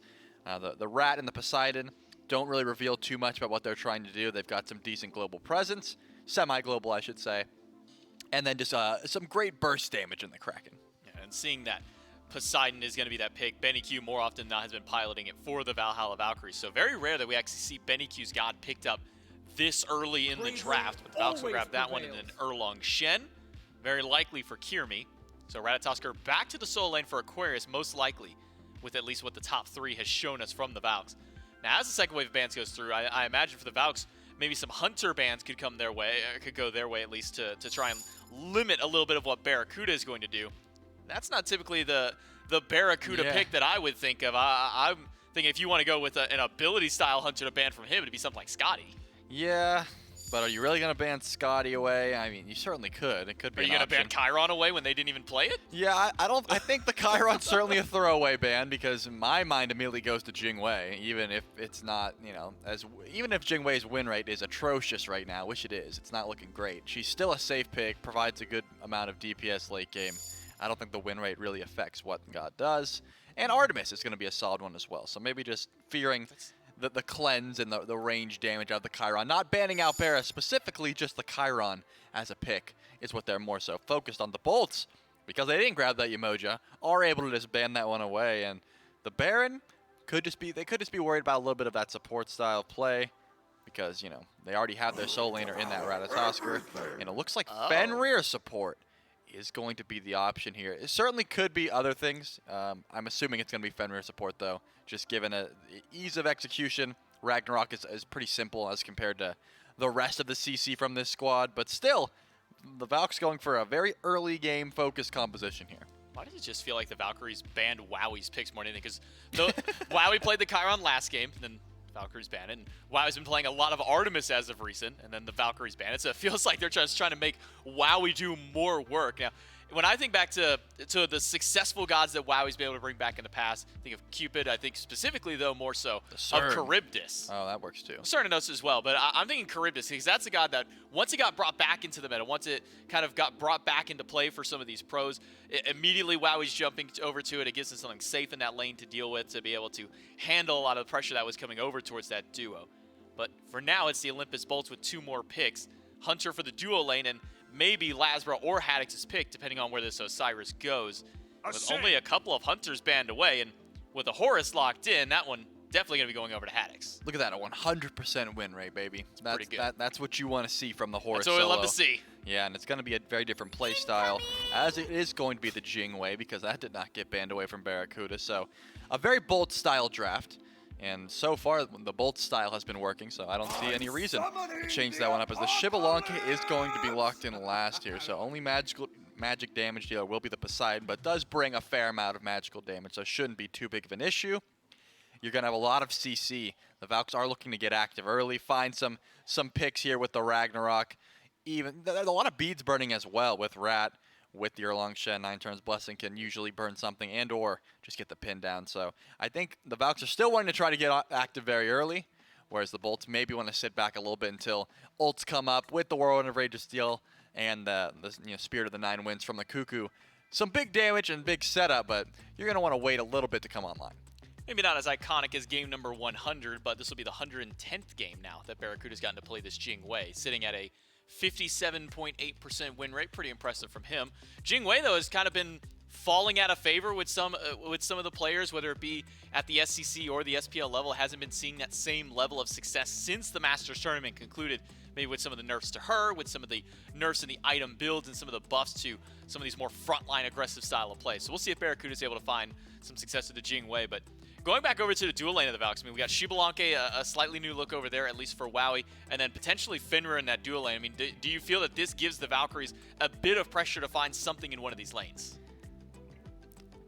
No, yes, it should. It's going to be hard, of course, because Gamma has to be very on point with these jump stuns. And if Jake is finding the massive XP lead that he found in game number 1, remember, you just looked up and see, wait, Jake's up 2 levels? How did this happen? You can't really have that as a Fenrir. You want to make sure you're getting aggressive and have the tank staffs to back that up so you can jump in aggressively. Jake was able to do that with Chronos Pendant. He's very safe on this pick. He's played it a fair bit. So trying to match that is going to be difficult, but if the Valks are going to get ahead here, they should definitely look into that dual lane and trying to abuse the fact that Barracuda's on this Jing Wei, not going to come online for a little bit, doesn't quite have a lot of damage, and usually is going to net a pretty free gank up until level 5 when she gets access to Airstrike, and then a very difficult gank. And then we're looking at the potential 2v2 in the mid lane, Erlang Shen Poseidon for the Valhalla Valkyries. A lot of kill pressure potential. I mean, you get a pin into Whirlpool or a pin into Kraken if Beads or Aegis are down for this Kukulkan. Could potentially spell disaster, at least for the side of the Olympus Bolt. So if you're the Valkyries, is this a team comp? You know, we saw what they had last time around. We talked about how, the Terra, whenever it made its way to late game, had to be ahead or at least even, didn't find much. Poseidon, a whole different story at the very least. You've always got the utility of that Kraken. Is this a team comp for the Valkyries that if they fall behind at least a little bit early on, they're still able to have some kind of team fight back for the late game? No, I think they need to get ahead. They've got a Kraken and a Cloud of Dust if they get behind, but if they have ahead, then their assassin damage should be reigning true, and they should be fine, but don't want to fall behind here. We'll see if the Valkyries can bring it back in game number 2, where the Olympus Bolts run away. We'll throw it over to Mr. Smidel and Mifflin one more time. That's right, J-Mac. I appreciate you, Miff. Let's stick to it for this game. Let's keep the main thing the main thing. And that's my name. This is a bit that's not going to go on much longer, I promise. Olympus Bolts run over the Valkyries in game 1, Miff. The Valks have to go back, totally rebuild their composition, and outside of the solo lane, we'll be bringing something similar here into game 2. Something completely different here into game 2 outside of the solo lane. Hoping that they can stabilize, because remember when nothing was happening, the Bolts quietly built up a 3,000 gold lead and just took the game over. This is not a draft from the Valhalla Valkyries that I think will allow that to happen easily. It is pressure across the board.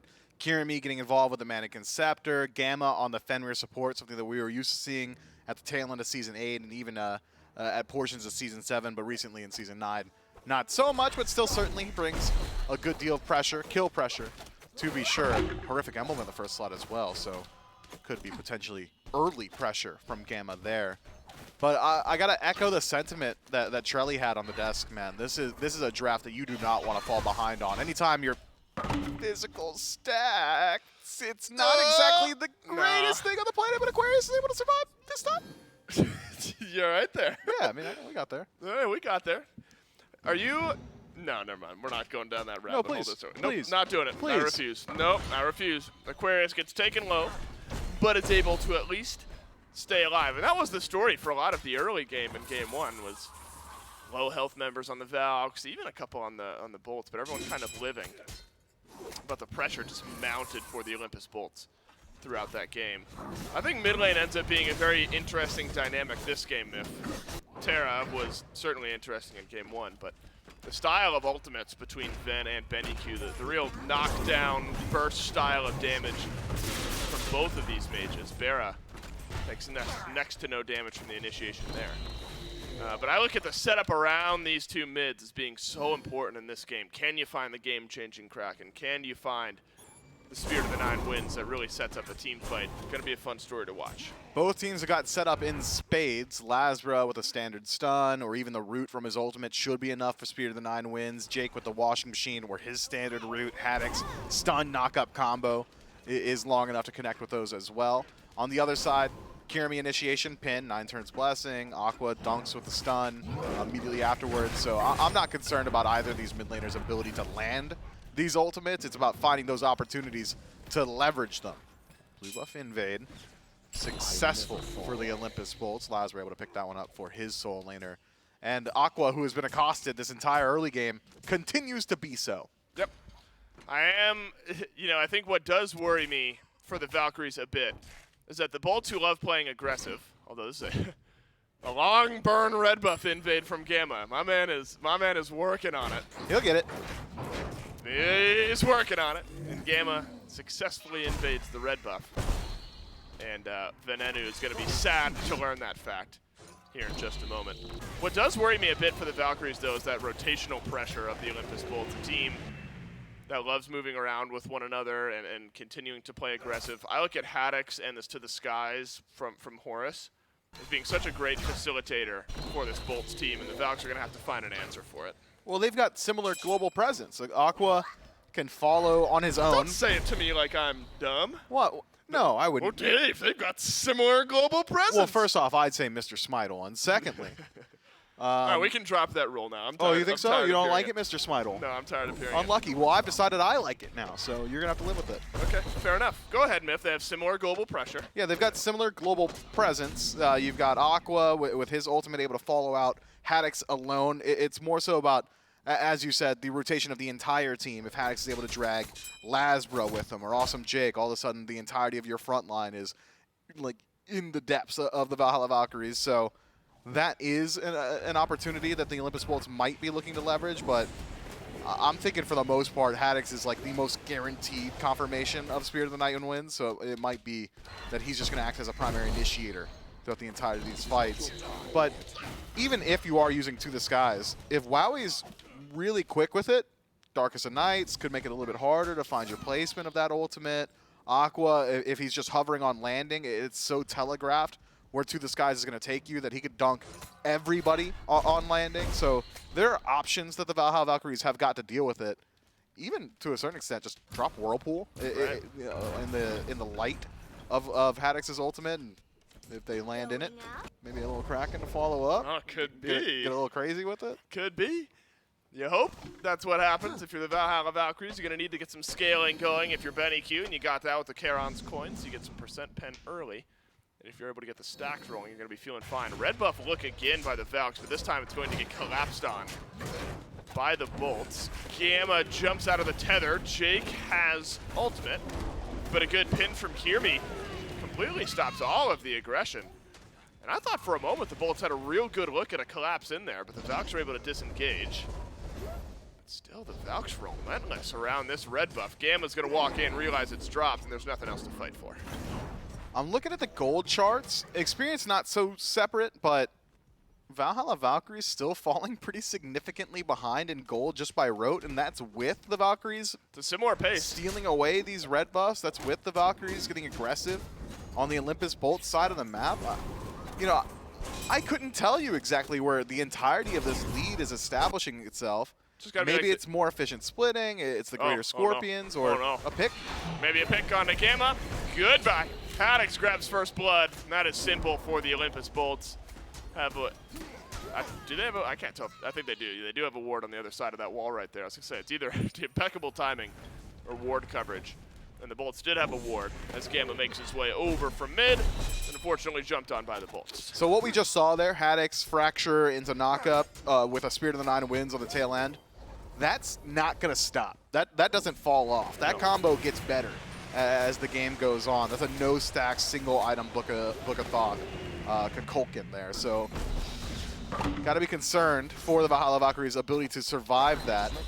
Strange decision to go towards Sovereignty in first slot. Maybe had he gone towards Thieves or even a Heart Ward, he lives those. Haddox in some trouble. It's a deep dive. I think Haddix realized he had to insta trigger his ultimate to get the shielding out. Didn't go very far as the Horus. Nearly dropped himself right back into danger. But the time of Gamma and Kirmi both spent over on right, and Haddix just has to use his ultimate, and Haddix will end up living on. And I guess that's what you really need to see out of a pick like a Fenrir, right, Myth? I mean, the Ganesh, the Dharmic Pillars were I don't know, good at maybe slowing down some fighting that the Bolts were doing. But if the goal of Gamma is to run things, put out some pressure, that's the style of pick you want. But you have to put pressure on those beads, and looking at the beads of the Olympus Bolts, they have not been pressured just yet. Every single one of them still available, so Gamma going to have to be choosy with his initiations. Kirmi's got the ability to burn the beads on his own. 9 turns Blessing, a good tool for that, but Kirmi has to dedicate himself in those situations, get really close, and the instant turn potential of some of these picks of the Olympus Bolts might make that tricky for Kirmi. So I am curious. Fenrir kind of fell off when people were struggling to facilitate him, and as of now, he's not getting a whole lot of help. Awesome Jake not getting a whole lot of anything. And we'll use the beads as well. Kirmi close to getting that 9 turns Blessing back. Doesn't have Blink. Jump in. Spirit of the 9 wins. Nearly knocks down Gamma. And that's just Peel from Venenu.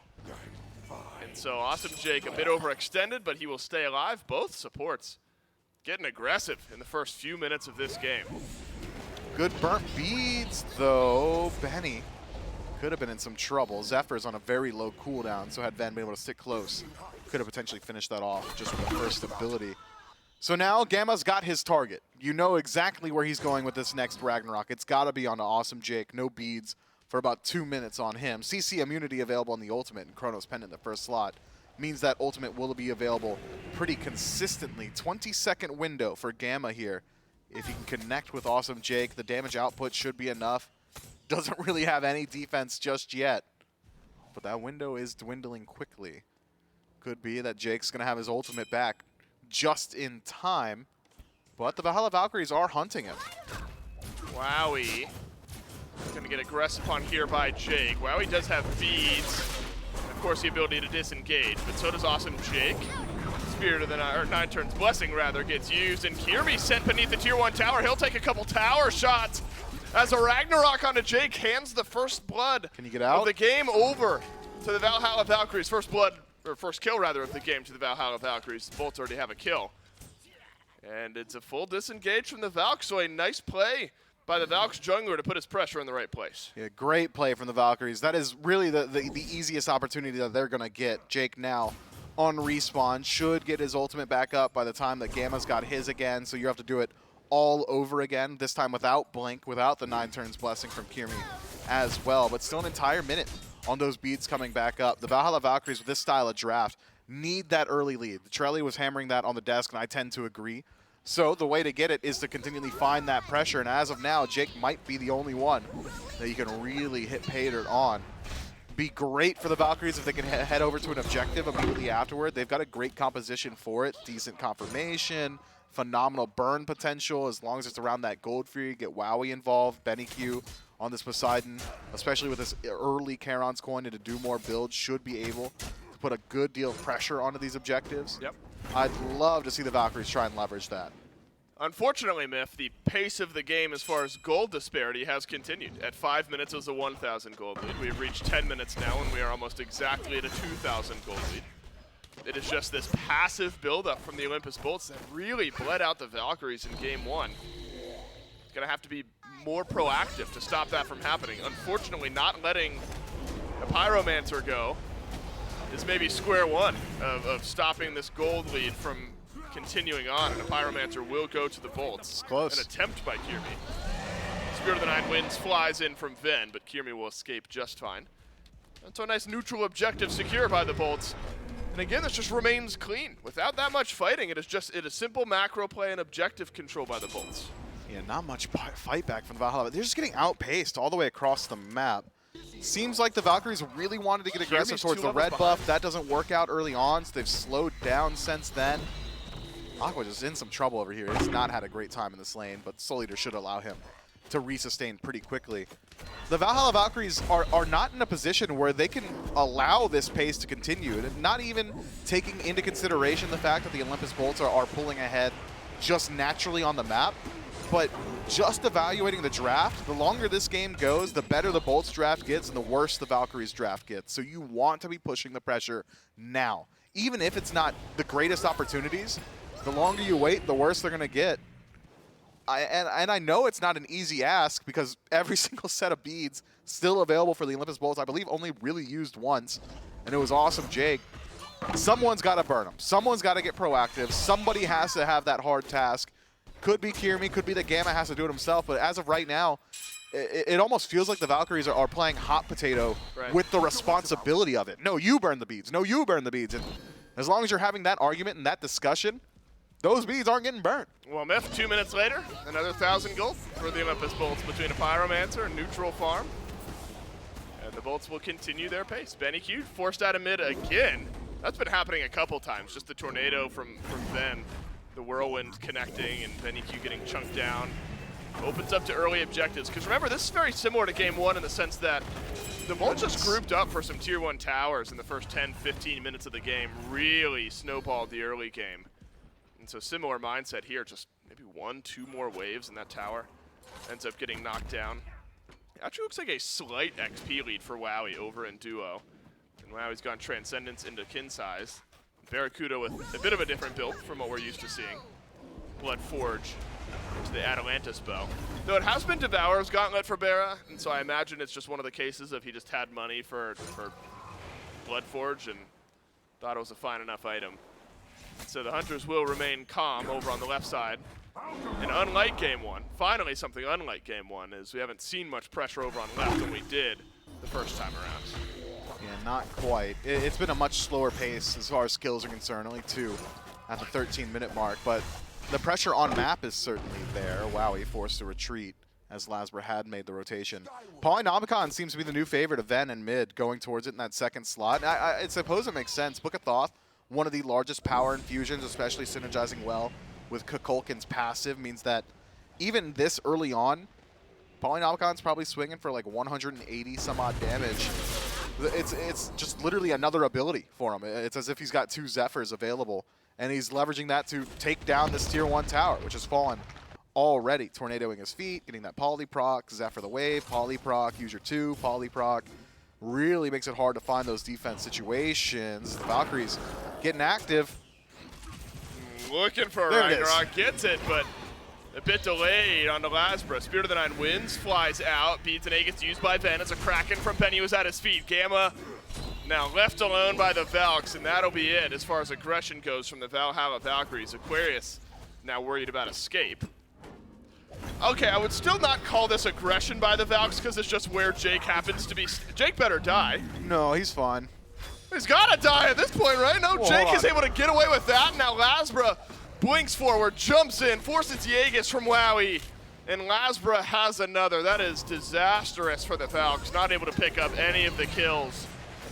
We are about to be well over 5,000 gold in the lead, closing in on 6K for the Olympus Bolts at 15 minutes. Unfortunately, Mifflin, seems like the trend from Game 1 is pushed on here into Game 2. Yeah, Valhalla Valkyries just, it feels like they're just having a bad day and the Olympus Bolts are having a good one, right? Like, sure, sometimes top of the league happens versus the bottom, but like the disparity has not been this large in a long time.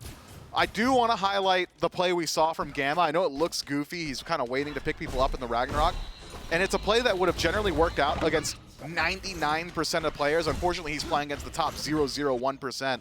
He's just trying to force beats. He's threatening them. Hey, I might pick you up. You probably want to pre-beats that. Wouldn't want to get displaced. The Olympus Bolts call his bluff. All right, pick me up then.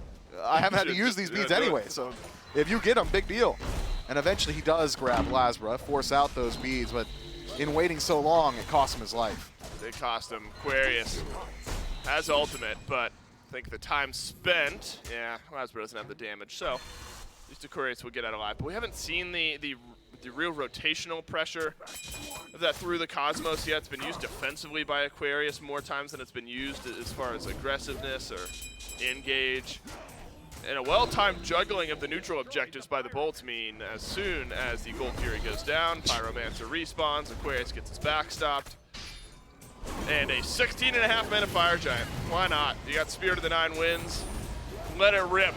When the Fire Giant gets low, Haddix is just going to block off. Oh, Gamma got Gamma past. did slip by, but Spirit of the Nine Winds is real hard to out-confirm, and the Bolts make no mistake. That is a 16.5-minute Fire Giant for the Bolts, who are far and away ahead of the Valks in Game 2. Doug, do me the favor of pulling up the damage charts. I just gotta know. 2,000 from BennyQ, 3,000 from Kirmi. These are early game gods, by the way. 3,000 from Gamma. Just lack of presence from the Valhalla Valkyries, and the Olympus Bolts are not a team that will allow you to do that. 2 versus 4. This could be it. Could be it, and Haddix gobbled up by BennyQ, but Lasbra reinitiates, has Tether on a couple. Kirmi might be the only one who ends up getting stunned, and that is the case. Bolts just not deciding on who they want to attack. Gamma might have been a good target as Barracuda now doubles back for the Fenrir. But a 1-for-none pick. That'll go over to the Valkyries, burn 1 Fire Giant buff off the Bolts. Deja vu, the Olympus Bolts off the back of an early Fire Giant, get maybe a little bit over-aggressive. Before the team's in range to follow up, Haddix steps up in what he thought was a 1v2, but surprise, there were 2 more, 1v4. Not able to quite survive that one, not the full mitigation style build that we're used to seeing. Aqua, same play? A good read by Awesome Jake to channel the Whirlwind of Rage and Steel right as Aquarius is about to dunk down. CC immunity prevents the knockup. Kirmi over, airstrike out, but no 9 turns blessing from Kirmi means Awesome Jake may just be left to the wayside again. No way. Awesome Jake this time gets taken down barely. Took a dash in and some acorns from Aquarius. But the Valkyries getting close to evening up the kills. Unfortunately, Gold not following suit. It's almost complete deja vu, isn't it? The first siege with the Fire Giant doesn't go so great. The Valhalla Valkyries show from the brink a little bit of fight back potential, and then the Olympus Bolt on respawn say, oh, my bad, we were messing around a little too much, turn it around. Immediately, then, credit for the kill, Gamma falls down, good ultimate. And initiation from Haddix will secure the pick, 30 seconds of the grayscale, to think about whether or not beads would have been a good option. I'm thinking Gamma's regretting that, or not going towards it, rather. And now the Olympus Bolts can try yet again to start up their siege. Barracuda, left to his own device on the left side, will take out this Tier 2 tower, but it's a slow grouping from the Olympus Bolts. They start to work their way over to the Valhalla Valkyrie side of the map. Barracuda on his own, enough to threaten Wowie away from the Tier 2, so that will fall easily. Can Lasbra do the same in mid? Well, you won't have to. The rest of the Bolts are on the way. Nice power spike for BennyQ at least. Soul Reaver finished for the Poseidon. So a squishy gets hit. Even some of the healthier targets. At least you're going to get some more burst damage from your mid laner, but you do need a lot of it. When the 3v3 of your team is the lowest 3 on the damage charts. That's so good. That doesn't bode well. It just straight up does not bode well when the 3v3 of your squad is the lowest, especially when, to your point, Myth, you expect them to be getting active. Still a minute or so left on this Fire Giant buff. Unfortunately, the pacing of this game not boding well for the Valks. Just under 8,000 gold behind. Gonna get worse as the Tier 1 and 2 towers likely dealt with by the Bolts. And I guess smart, Myth, by the Valks, as far as extending out this game, not taking too many of these fights under the Tier 1 or Tier 2 tower, just waiting for the Bolts to overextend, and those have to watch this one crumble as well. Max value from the first Fire Giant of the game, knocks down every tower on the map. And that was a mitigated Fire Giant. Jake didn't have it, Haddix didn't have it, did not matter. Gold lead's so massive for the Olympus Bolts. The Valhalla Valkyries, man, this is tough. It's almost hard to watch. It just feels like Game 1 was. I'll admit, when it got to a point where Haddix on Robin, running around, playing with 4 members, right? Like that moment, Game 1 officially was hard for me to watch. Like kills-wise, the Valks at least have kind of kept things even with the Bolts this game, only a couple behind. I'm sure those out there, the viewers out there who like love macro game and like farm control and stuff like that, it's probably hard to watch for them. Some dudes like some guys for real making a heat map right now. Like this is it. This beats Smite. It might be. So for those types of viewers, this is hard to watch. For those of us who just watch for the big fights and the kills and the flashy noises and sounds, at least it's been somewhat quiet, and the Valks haven't really faced a hefty team fight defeat just yet. But it feels like that is just around the corner. Some big item upgrades. Haddix upgrades the axe. Kirmi is only Power 3 spikes. items into his build. One of them the Toxic Blade. So that's cheap. That's a cheap item. Just the Valhalla Valkyries. Look, I understand. You don't want to put up a defense around your tier 2s because you're so disadvantaged.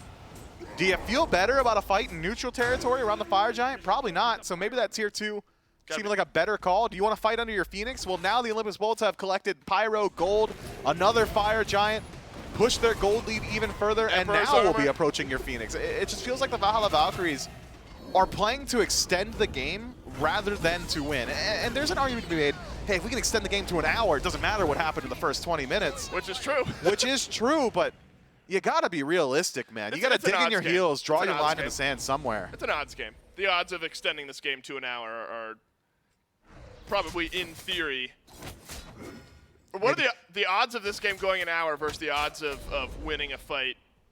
They might be similar. Right, They might be similar. right. Just because of the state of the game. But those No, are the fight on the first tier 2 tower, it was actually much closer. right, the kills are close because the Valks have been able to pick the bolts once or twice when the bolts overextend. The bolts maybe just not even allowing the Valkyries to fight into them. But this is, I think also equally impressive. I don't want to be all woe is me for the Valks for 2. I mean, it's sad to watch in such lopsided games. But I also think that this is a massive excitement boost for the Bolts and their fans. Just the level of control that the Bolts have Bolts had. fans are just, it's like watching Mr. Olympia. Right. These guys are just flexing. God, you're telling me about Mr. Olympia? Believe me. Three-time back-to-back Mr. Olympia, Chris Bumstead gets Olympia on Bolts. stage, and I'm hard eyes all over the place. Yeah, the Bolts and their fans are loving the way that the Bolts are playing Smite right now. It's just been, it's so consistent.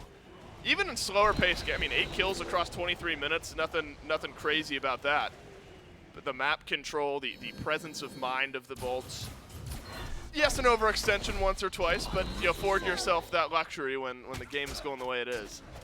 And it looks like, Myth, the Valks are going to take their chance around the left side Phoenix. This is the fight they were aiming for. Having Aqua act as solo agent in mid will allow him to rotate through with his ultimate. So we'll see what this Valhalla Valkyries draft can do. Significant deficit, Haddix in first. Gamma up into the Ragnarok. Will pick up no one and get no beads, it would seem. So the Olympus Bolts, they're walking in even further advantage. Oh, big taunt from Four-man. Kiri, and it's followed up by Aquarius. This is best case scenario of team fight initiation for the Valkyries. Can't say and that. Still, you get a 3 or 4 man taunt from Kirmi. Got to be getting 5. And a 3 or 4 man knockup from Aquarius. That is about as good as it gets for the Valks, and they are unable to capitalize to the tune of any kills, and they in fact lose their left side Phoenix. That gives you a good idea of the state of the game. It does. The Valhalla Valkyries, even with Kraken connecting in the center on the 2 targets, Yes. both just survive the entirety of the fight. Haddix so healthy he could do it all over again. Gamma forced to retreat, but I'm not so certain that the time invested in killing Gamma is worth his debt for the Olympus Bolts. Damage so better far placed ahead. elsewhere, right? Yeah, Like just could have been the Phoenix. maybe Gamma 0-3 here in this game. Been a tough set, not only for the Valks, but by extension, of course, their dual lane and the rest of the squad. You hope this doesn't dishearten this team. This team has had such an excitement about learning and growing and getting creative with the way that they want to play Smite. Get creative for sure in game 1. You hope that a game like this Good pickup. doesn't make them too sad. A team fight win at the end of the game would help, but that is a massive Spirit of the Nine wins from Ven. BennyQ finally hits Pater with his Kraken, but Lasber free to chop away on the health bars of the Valhalla Valkyries. An airstrike out from Barracuda, saves his life. A double kill from Laz equalizes out the kill pressure. As the Bolts have 3, Bloodforge the Bolts Brook. have 4, and Barracuda will sustain up. And close to a full-on DSI, the Olympus Bolts. Needless to say, Myth will take game 2. That is actually a pretty cool interaction. Barracuda ignoring Aqua instead of just utilizing his lifesteal to fight him. Says, hey, let me just steal this last hit. Bloodforge proc. Oh, okay, you can't fight me anymore. Unfortunate, Aqua, and then immediately turn around to finish off that kill. The Olympus Bolts having some fun. I didn't know you could do that. Yeah, okay. Jingwei passive can proc off enemy fountain. That's cool. I'm going to go BM my enemies and casuals in a brand new exciting way. The key is, Myth, ever getting into a point in the game where you're like 15,000 gold. That doesn't happen all that often. Maybe Well, it does maybe not in your for you. game. Yeah, maybe in your games it does, not in mine. Look, this is a fantastic set for the Olympus Bolts. 2 very clean games. The macro near perfect. You get 2,000-3,000 gold ahead in both games with no kills on the board, just passively in the way that you're playing. Both have to be happy. The prime MVP of last week, Lasbra, playing with a crown on his head, looks good in this one as well.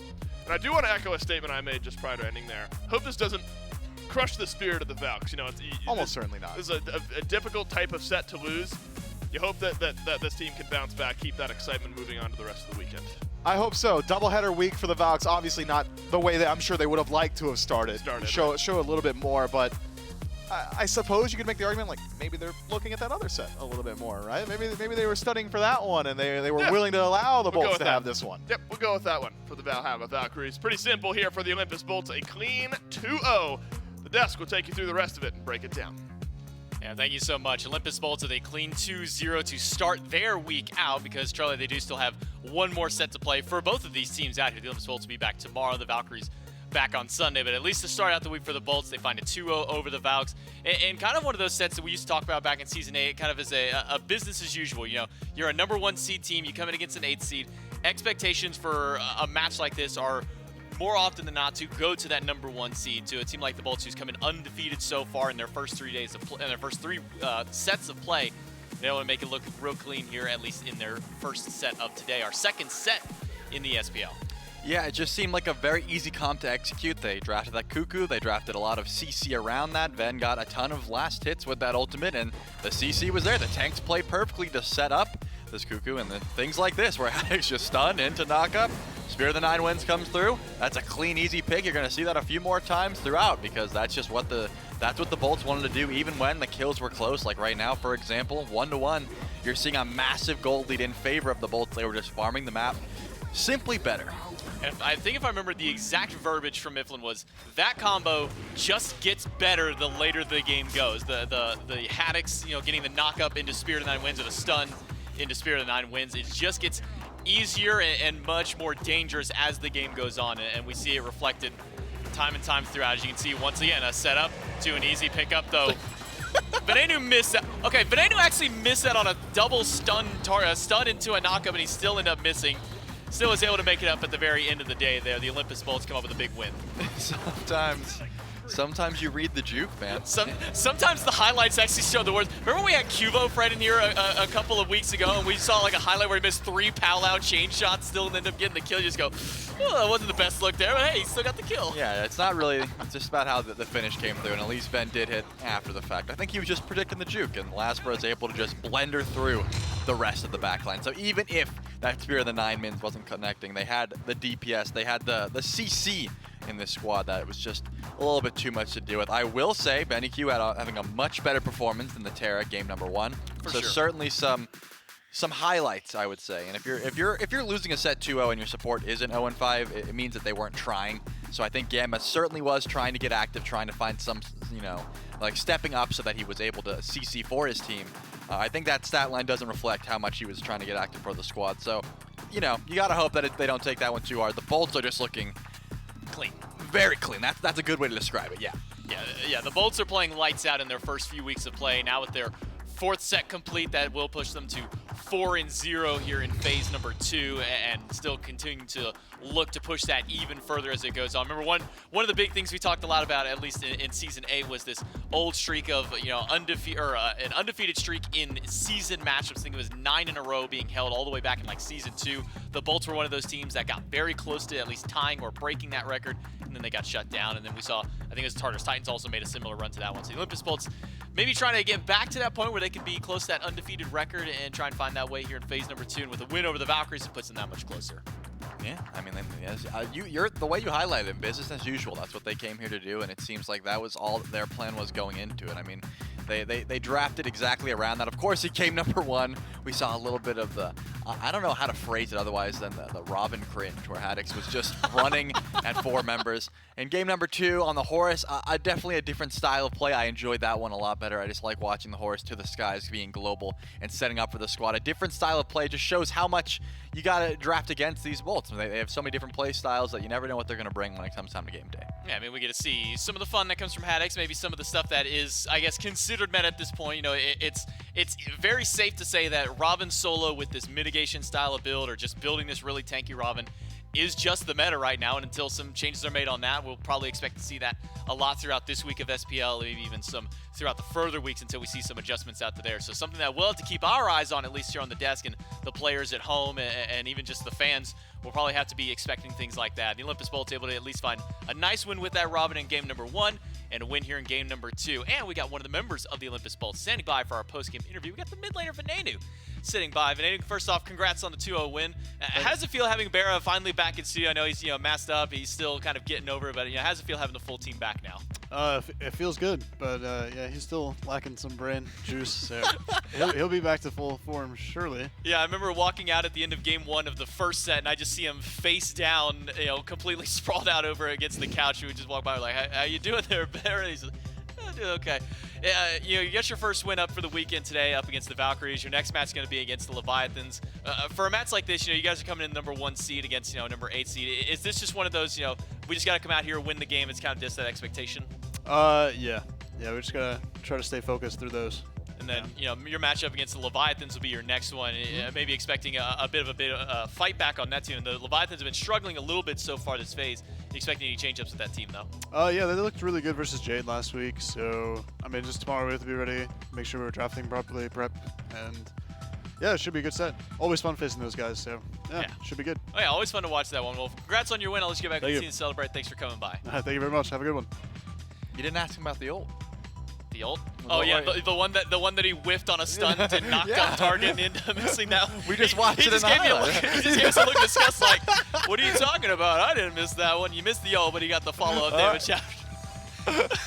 All right, if you guys couldn't hear him, his mic was up, but he said, "I don't know how that didn't hit." So that's his defense. Sometimes even we don't know how those didn't end up hitting. Let's take a look though at the schedule. Day number 1 of week 3 is complete. We've still got a couple more days of SPL action ahead of you. So let's go ahead and open up the schedule in the standings so we can see how everything pans out after today's sets of matches. Remember, if you're just now tuning in, the day is over. The Olympus Bolts have got their win over the 2-0 win over the Valkyries, and the Tartarus Titans, even though they went to all 3 against the Scarabs, the Titans still come out on top with a 2-1. The Tartans will be back tomorrow. They're going to start the Tartans. Charlie, you're going to break me one of these days even worse. I know, I said it. I was trying to graze past and hope that you didn't notice, but then you called me out on it again. Tartarus Titans will start our day out yet again. There was 3 ways I could have said that name properly, still mess up every way. They'll be against the Camelot Kings, and the Leviathans, and the Bolts will be back once again tomorrow as well. So starting the day again, Titans, ending the day again, Bolts. Bolts with now a 4-0 to top the standings. Tartarus Titans at 3-1. And looking to face off against the Camelot Kings, potentially dethroning the Kings from that number 1 seed, or at least for now number 2, because the Bolts do have that extended win out there. Kings, the only other team in the league still undefeated. Yeah, but tomorrow we'll get 2 more options to see if someone will lose that streak. I'm going to keep my eyes on the standings every single time the Kings or the Bolts are playing. Whenever there's an undefeated team, right now there's 2 of them, I'm going to make sure I see that every single time, just in case someone's going to, slip up. Kings still fighting to stay undefeated. The Olympus Bolts, again tomorrow, will still fight to be undefeated. Will they be able to do so? You're going to have to tune in tomorrow. On behalf of myself, Charlie, Caster's Production, everyone behind the scenes, thanks for watching, and we'll see you tomorrow for another day of SPL.